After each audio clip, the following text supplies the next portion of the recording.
Hello guys, today I'm gonna show you how you can remap your room by the Roomba Robot 105.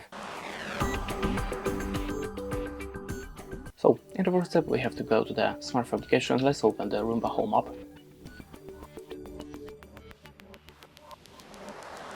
Then go to the My Home section and click on the Add New Space.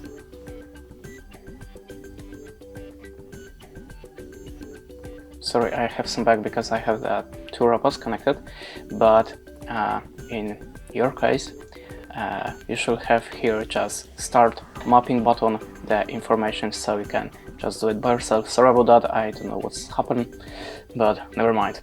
Thanks for watching. Okay, after the remapping your location, you can just delete any map. Just open it, go to the edit map, and now you can tap on the delete. That's it. Thanks for watching. Leave us a like or comment, and goodbye.